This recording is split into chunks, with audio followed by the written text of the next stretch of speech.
As we celebrate Mother's Day, we want to talk about the greatest commandment. As we know, greatest commandment God has given to us is to love your God with all of your heart, all of your mind, and all of your soul, and all of your strength and life. Meaning that we need to give all we have to love our God. That is the greatest commandment. Everything we do should be motivated by our love for Jesus Christ. And then, likewise, love your neighbors as yourself. So that is the greatest commandment that Jesus has taught us. Now, other than our eternal salvation, which is the greatest gift from our God. So we want to make sure everyone who walks into this sanctuary will not leave this sanctuary without having assurance of his or her own salvation. And that is the greatest treasure that God has given to us. Now, but there are greatest treasures here on earth that God has gifted us. That is our spouses. That is the greatest earthly treasures that God has given to us. As husbands, wives are the greatest treasures God has given to us here on earth. Now, when we go to heaven, there will be no marital relationship. There will be no sexual intimacy in heaven. I know some guys may say, oh, that's too sad. And if husbands think, oh, then when I go to heaven, I am not going to call my wife anymore, honey, and I'm sad, God bless your hearts. But those guys who may think, now when I go to heaven, that I no longer am bound with this marital relationship. Now, I don't need to call my wife anymore. I will only call her one of the sisters and sisters. I'm so glad. And if your heart condition is like that, repent. But regardless, here on earth, the greatest treasure and gift that God has given to us is our spouses. Next will be our children. So the greatest commandment falls on our lap, saying, love your God with all of your heart. Likewise, love your neighbors as yourselves. Now, as our spouse is the greatest earthly treasure here on earth, she is also the closest neighbor here on earth. So if Jesus commanded us or repeated the greatest command to love God and love your neighbors as yourselves, as husbands, as we celebrate Mother's Day, we are to know how to love our wife, who is not only the greatest treasure, but also she is my closest neighbor. I want to say, if I don't know how to love my wife, then I will fail loving all other neighbors, because I will be hypocrite. If I don't love my wife, who is a closest neighbor, and I say, I love Indians, I love Turkish people, I love my church members, it's an utter hypocrisy, and God will not be pleased. But unfortunately, in reality, many men fail loving their wives, because it's easier to love farthest neighbors, because we don't know their flaws, because we don't live with them 24/7. They don't hurt us. They don't fail us. They don't disappoint us. So strangers are easier to be loved by us. And as God said, once we are married, we are naked, meaning all our failures, all our flaws, all our bad habits are fully exposed. And it's difficult to love our closest neighbor. But God has commanded it in the book of Ephesians, husbands, love your wives. So there are various ways God has asked the husbands to love their wives. And may I say this, because this is a true reality. Not only this truth is biblical, but also it's very realistic. Fathers, unless you become good husbands, you will never become good fathers. Let me repeat it. Unless you become a good father, you will never become unless you become a good husband, you will never become a good father. Don't deceive yourselves. Because many times I counsel brothers and sisters, and greatest wound comes from their upbringing, from their family settings. The greatest hurt and scars that they carry even into their adulthood is not because the fathers try not hard to love their children, because their fathers failed loving their mothers. That's why they carry tremendous wounds and scars, because their fathers exited out of marital relationship prematurely.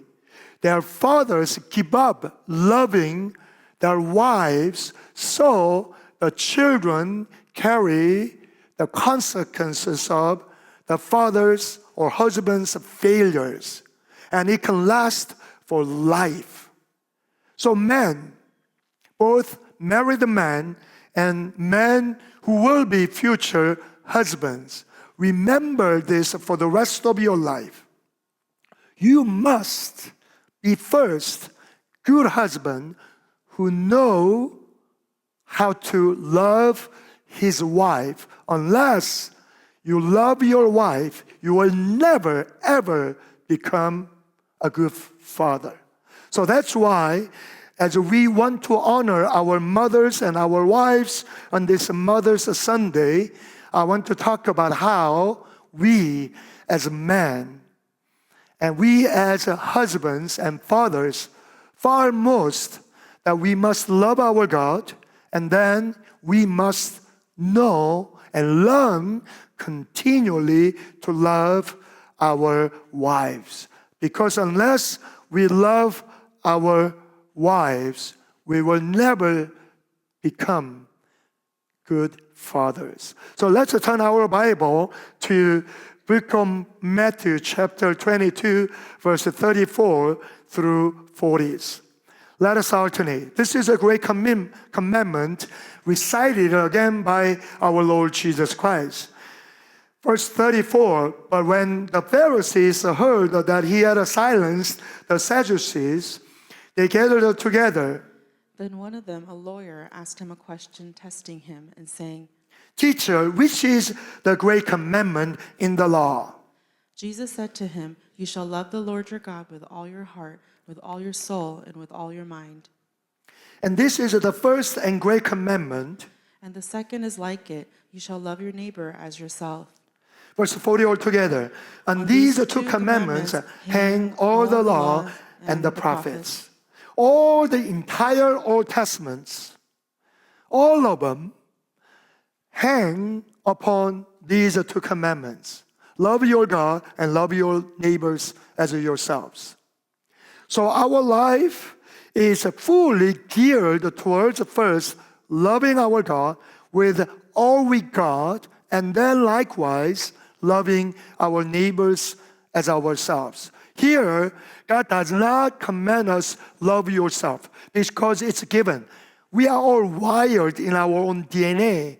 We are all narcissistic to a certain degree. We love ourselves. So it doesn't have to be commended because we love ourselves too much. And that's all problems in the life. But God said, as you love yourselves, love your neighbors.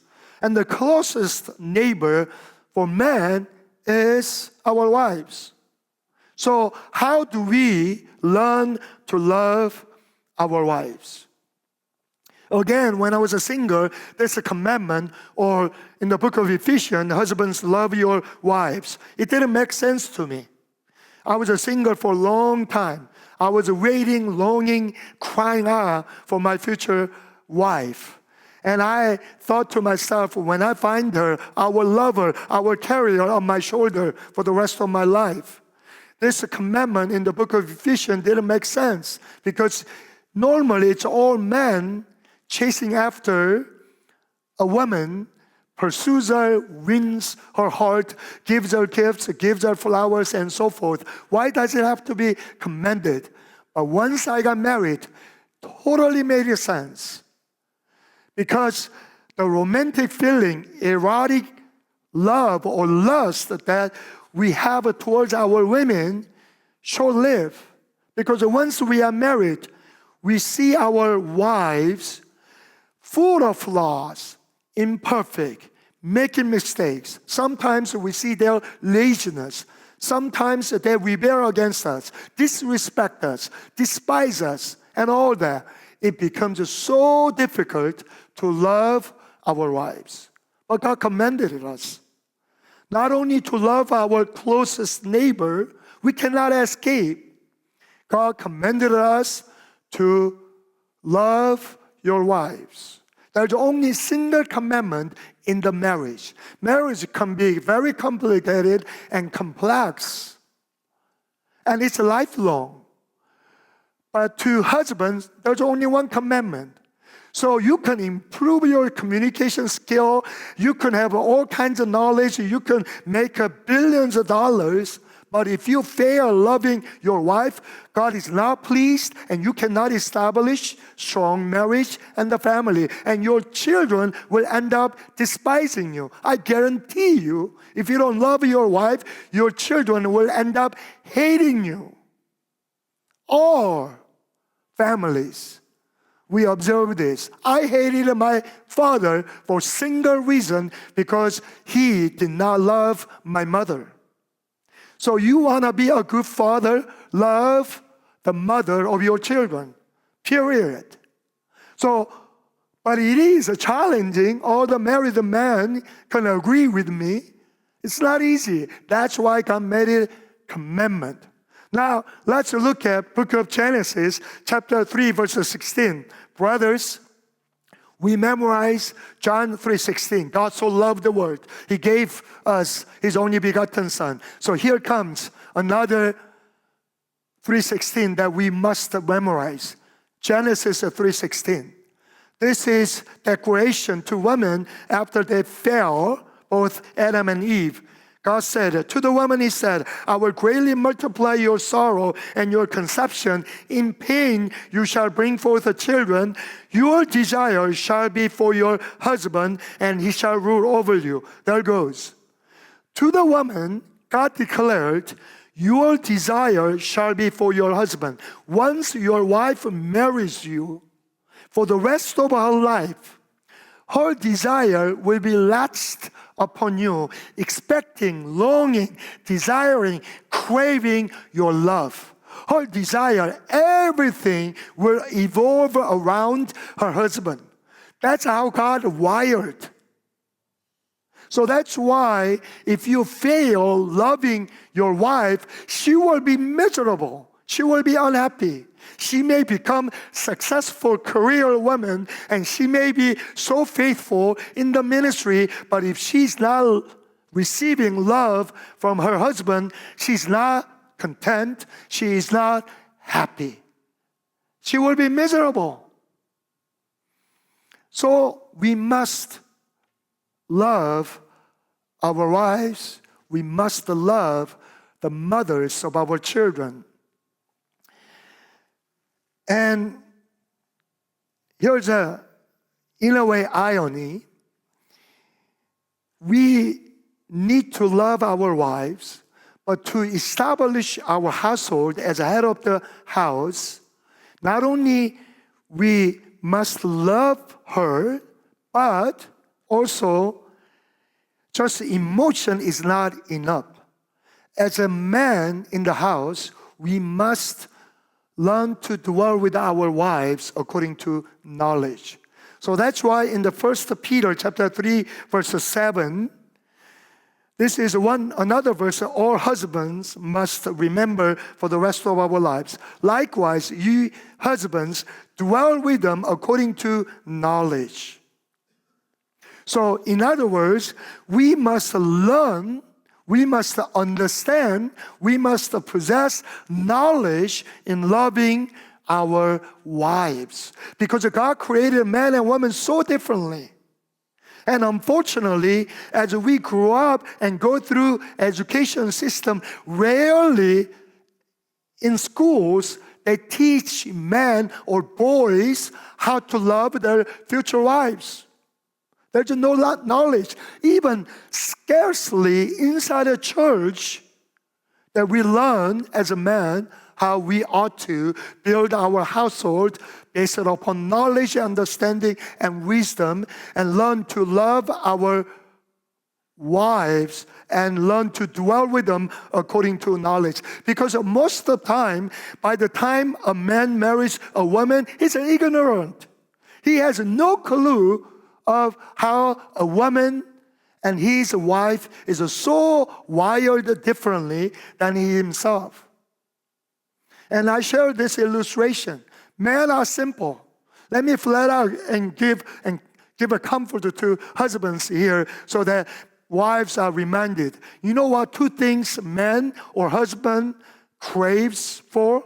First, respect. Second, sex. 3, sex. 4, sex. 5, sexy looks. So, respect and sex are 2 major things men crave and desire. And you will hear it not only from Asian preacher, from African American preacher, white preacher, and even in the secular world, they will talk about how men crave for respect and also the sexual intimacy from their wives. Now, other than that, our wives are so different. So men are simple. We are like a swimming pool. And we can look through the bottom. There's a broken bottle. There's leaves floating. And you can look through. Men are so simple. But women are Pacific Ocean. You dive in and you see tropical fish and large, huge fish, reef and all that. And quite often you will confront sharks and trying to bite you. It's so complicated. And I say this often. By the time I married my wife, I thought I knew her 20%. That's very good. Because on my shelves, bookshelves, because I got married when I was 39, there are 2 major categories of all these books. One was on mission, the other was on marriage.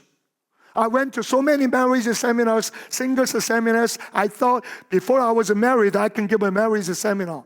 So I thought, being prideful and arrogant husband, I thought I knew 20% of my wife. Now after 20 years later, I must confess, I know 2% of my wife. You know why? Because women changes. Men don't change hardly, but women changes. And we need to catch up. But good thing is, we never get bored because she is continually being transformed. And I feel like I'm living with a different woman who is the same woman. So, even in the book of Proverbs, chapter 24, verse 3 and 4, the Bible declares like this. To the man, head of the house, through wisdom a house is built, and by understanding it is established. By knowledge the rooms are filled with all precious and pleasant riches. Here goes. There's nothing, no love is mentioned. It's irony. We need to love our wives, but to establish a household as a head of the house, as a high priest, we need to have wisdom, we need to have understanding, we need to have knowledge. And also, Peter said to us, dwell with your wives according to knowledge. Other translations say, dwell with them through understanding. So we must continually learn if we want to love our wives.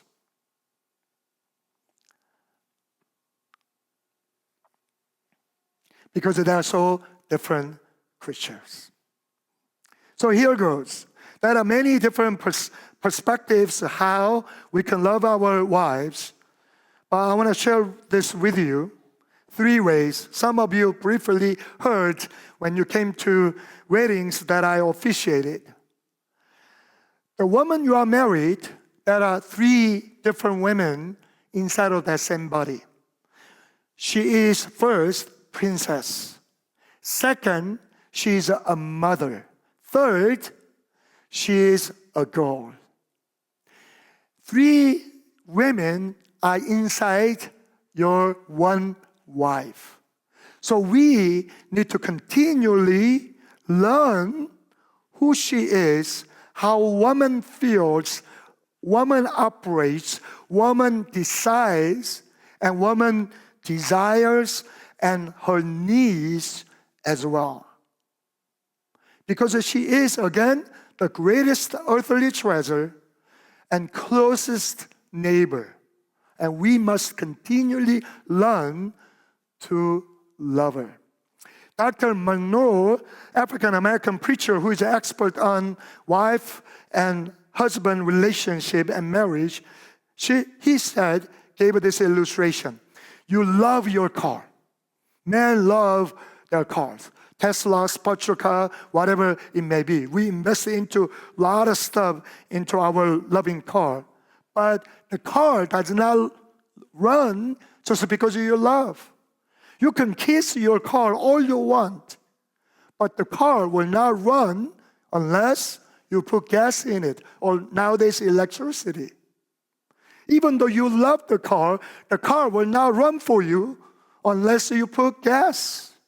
Just like that, just because you think you love your wife doesn't mean she's going to run the happy life. We must gain knowledge, understanding, and know what she needs as a woman, as a wife, as a mother, as a princess, as a girl. There's another unfortunate reality in a marriage. That is, most men think they are good husbands. Most men think they are all good lovers, including Pastor Shine. That's, in a way, ironic reality. I jokingly say to my wife, honey, don't you think I am a good husband? I don't lie. I don't drink. I don't smoke. I don't fornicate. I don't beat you up. And I bring food on your table. Because back in old days, and also in many, many third countries, all the things that I mentioned, men do, husbands do. And the wives live such remorseful lives. Right? So most of us as Christians, we don't smoke, we don't drink, we don't fornicate, and we don't beat our wives up, and we provide the food, and we think we are good husbands. That's so wrong. So we must learn. Now going back to 3 aspects. First, our wives are all princesses. How do I know this? Because now, remember, this is knowledge-based. Don't try to compete with me, you punks. Because where is a Bible? What do you support this with the Bible? I told you, Book of Proverbs 24, knowledge, understanding. Some wisdom we must gain through experience and through our experts, right? when I declare women are our princesses.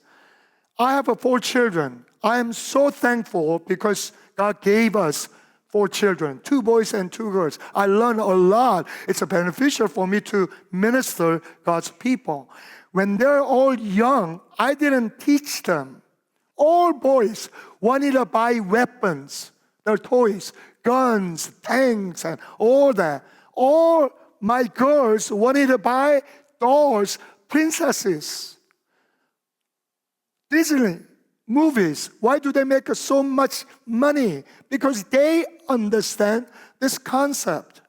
So your wife, even though she's married, from her husband, she wants to be treated as princess. That's in their DNA, in their gene. They fantasize about being a princess, and the prince or her slave will continually serve her. And that princess name, do you know what her name is? Her name is called affection, not sex. That's us. Her name is called affection. So this princess longs, desires, craves for affection from her husband. But the language of affection, the communication channel of affection is so different from our man. We are like a microwave oven. We just push the button, in 30 seconds, we are fully satisfied. But women are convection oven. It takes a long time. So they're not craving for that, the final moment. Rather, they want to be held. Rather, they want to have their emotion reaffirmed through their husband. By the way, I'm preaching to myself. The communication, appreciation, be honored and treated like princess, treated as the most important person in her husband's life.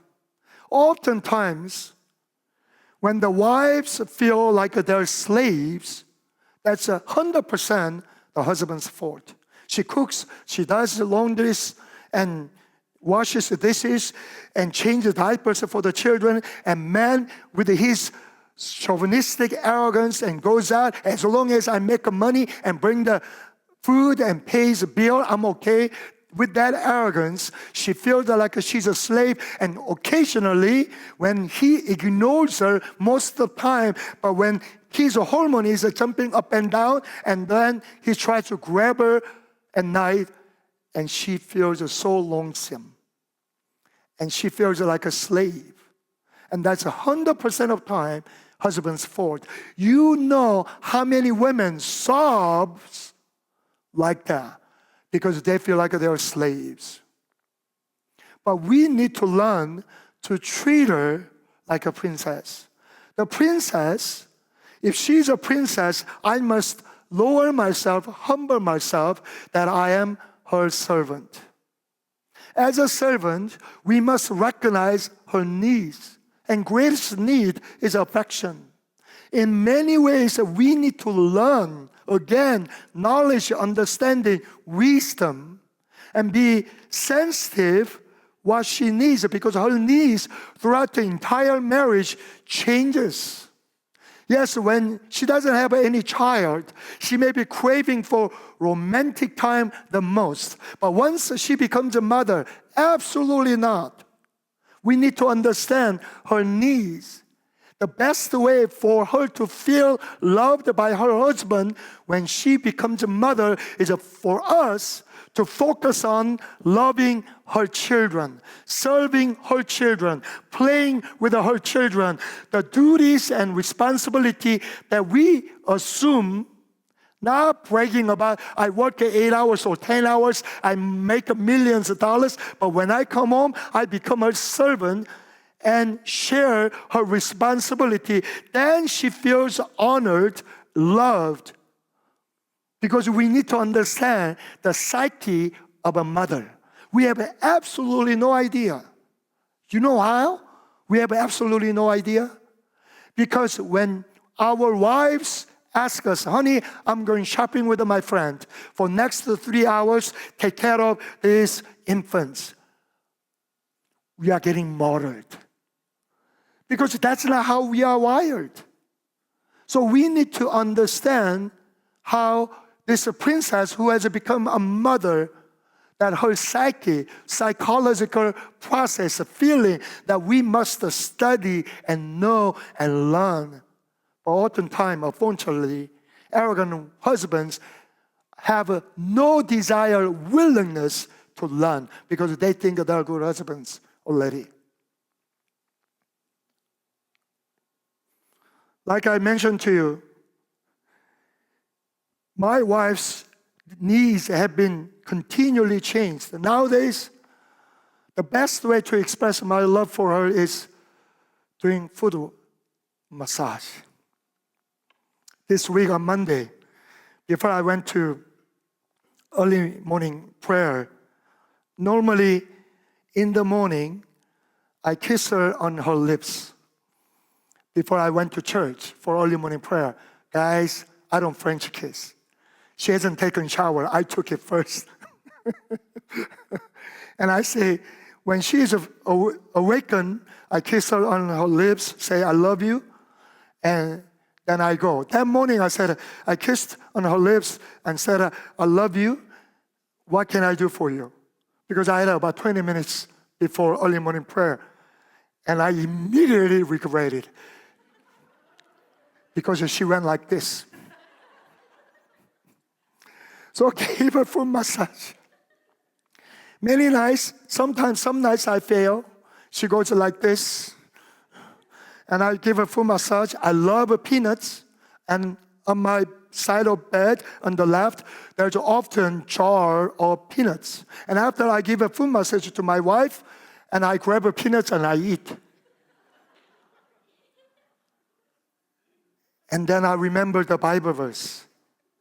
It's not that things go through your mouth or go to stomach defiles you, but whatever it comes out, so it's okay.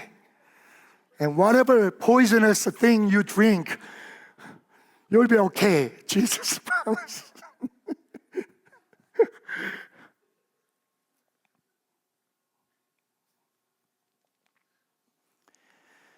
Needs change. She's a princess. She desires us before she talks about her needs. We recognize it in advance and serve her. She truly respects. She truly appreciates. Today's Mother's Day. She doesn't know what kind of gifts that I have prepared. A couple of times, here and there, she bursted it out what she needed. And I prepared them. I'm not saying that I succeed at this all the time, but I understand from the scriptures that I must dwell with my wife according to knowledge. I need to continually learn to love her. And her name is called affection. And the language and expression of her feeling affection will be quite different. And she changes. Her needs changes. And guys, we need to humble ourselves and become, if we want to really become a servant, before one woman, we want to be the lowest and the least servant. And then other people, as we serve, will be easier. Secondly, she is a mother. What does this mean to us? She expects from us to be vulnerable and transparent. Mothers are compassionate by nature. Women are weak, but mothers are strong. And mothers are very compassionate towards their children. So husbands, because we have a fear, because we must be right and we must be strong all the time. So without knowing in our subconscious level that we want to show strong, we want to show we are always right before our wives. And that's a foolishness because she's a mother. So when we are wrong, when we make mistakes and when we go through hardship in our hearts, it's not easy for me either that we become transparent with our feelings and vulnerable. She really appreciates and she feels a connection with her husband because she's a mother. So when we go through difficulties and trials and turmoils in our emotions, we need to learn, because it's hard for guys, because it's unnatural for us. And on the bed, for whatever, during the tea time, whatever it may be, that we want to share our failures, our frustrations, and what feelings we go through. She is your greatest intercessor. You don't have to tell her to pray for you. By just being vulnerable before the mother, she will become the greatest intercessor. Now, knowing she is the mother, let's not compete with our children, because she's going to show more affection to her children than to her husbands. That's reality, because sometimes we feel lonely in the household because you see your wife so compassionate, so serving, so preoccupied, serving her children, and we feel left out. But that's the very nature of how she is. So that's why, again, husbands, when your children are young and infants, your greatest love shown to your wife is serve your children. You know, the other day, by the way, I already told my wife and my children that today's message, I'm going to talk about my family. And I got their permission. No, I didn't get their permission. There was dead silence in our family chat. But no one opposed. So I came home past week. One night, very late, I was hungry. Probably between 10 p.m. and 11 p.m. And there's nothing to eat in the house. So I'm fixing noodle ramen for myself. Guess what my wife is doing? She was not doing anything at the time. Now I'm fixing ramen. She comes to the kitchen and she grills chicken to prepare chicken salad for her son. Stack of boxes and put it so that he can eat after he comes home from school and before the dinner time. Right there next to her, I'm fixing ramen.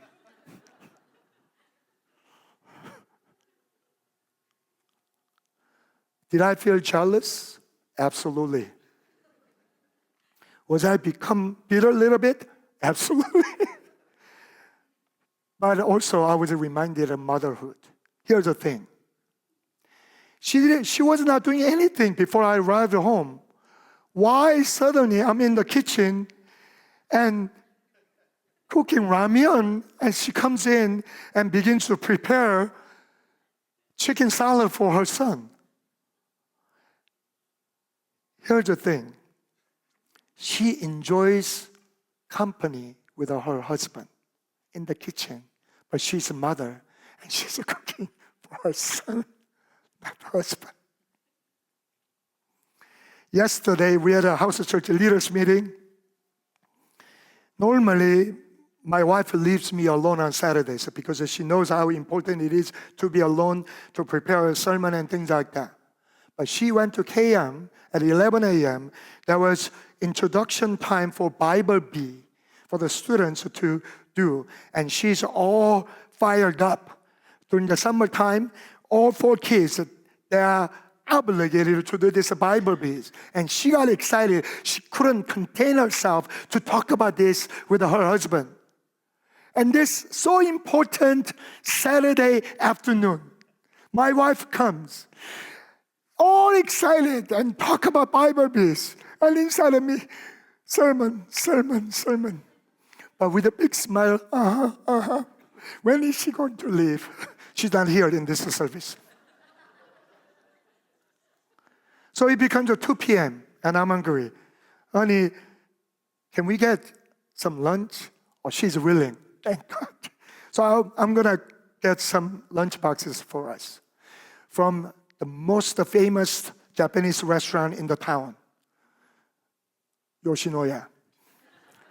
So she comes with the 2 boxes, we are eating, and she says, I'm going to only eat half, and the remaining, I'm going to give it to our son.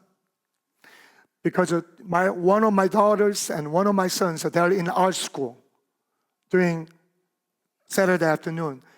He went to art school without eating lunch. So I'm going to eat half of him. And I said, one is not enough for me. Can you give me that half? No, your belly is just being swollen up.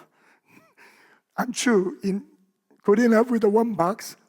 And she only eats 1/3 of it. And gives to her son. That's the mother.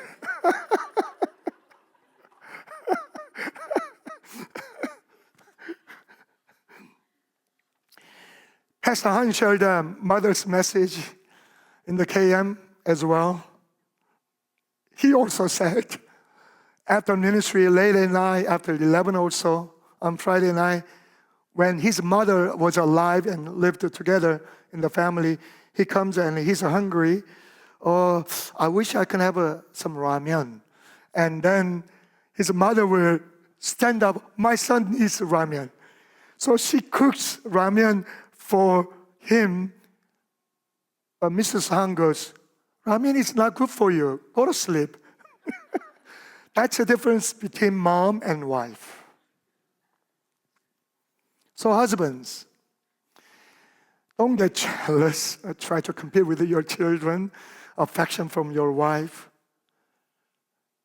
Serve and love her by serving her children. She will respect you and she will love you more. Thirdly, she's a girl. As much as guys, we are going to be forever boys, but women also, they want to remain as a pure, innocent girls. That means we have to be a father to our wife. We must be sustainers. We must be protector. We must be provider. One of the greatest needs of wives is a security, because she was taken out of us as a one rib. So she feels always uncomfortable. She feels always insecure, unprotected. And she desires, longs to return back to where she belonged. And this girl craves for a father, daddy, with a strong arms to be able to hug her, embrace her, and give her a sense of security and protection. And as a husband, we must take a full responsibility of being the provider, protector, and sustainer of the life. We should not blame our wives for the decisions we commonly made, but as a head of the house, I need to take a full responsibility and not blame our wives. And that's what fathers do. Fathers do not demand that their daughters take a partial responsibility. The fathers, with his strong arm, takes his daughter and carries her. And there can be a lot of applications in this, but time is short. So brothers, let's remember always, to establish our house, we need a wisdom. We need understanding. We need a knowledge. And love is not emotion. Love is a commitment, and love is responsibility. And one thing that we must remember continually, to make our wife happy, that is our lifelong mission. And we need to serve her, and knowing she is a princess, and her name is affection. And we need to learn to know how to express that affection, because her needs, her desires change over the years. And as he's her servant, we must be willing, laying down our own expectations from our wives and our own demands from our wives. And when we serve at the lowest place, we'll be so surprised that our wives will respect us, because we so desire respect from our wives. And secondly, let us be transparent. Learn to be transparent and vulnerable before this mom, and also understand mom loves her children, because she may not be willing to die for her husband, but she'll be more than willing to die for her children. That's in her gene. And we can partner together with her to raise up our children in such a godly way. And also, we want to be a father to her, protector, sustainer, provider.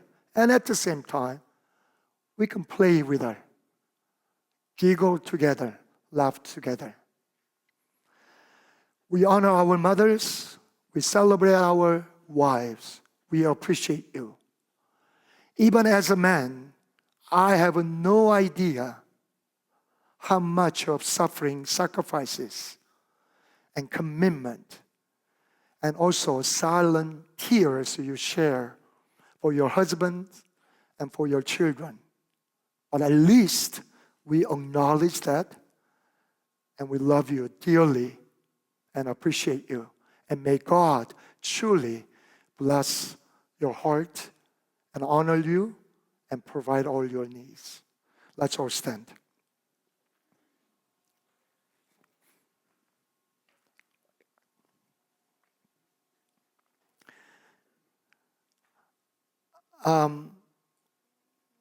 As a praise team is coming up to the stage, may I ask you to sit down again? Only mothers and wives, keep standing, please. Only mothers and wives, keep standing. And if there are husbands, please stand together next to her and lay your hand upon her shoulder. And we're going to pray for our mothers and wives. And those people who are sitting, please stand. And also sisters, go, and brothers, go to these standing moms and wives. Please do so right now. You can move out of your chairs. Go to them, please. This is only once in a year, but let's really honor and bless our moms and our wives.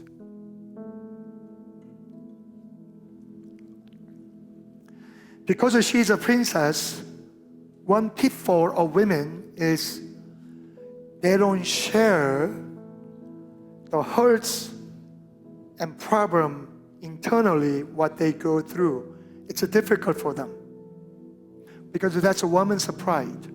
So that's why wives expect husbands recognize her internal turmoils and be able to fulfill and provide those needs before she shares.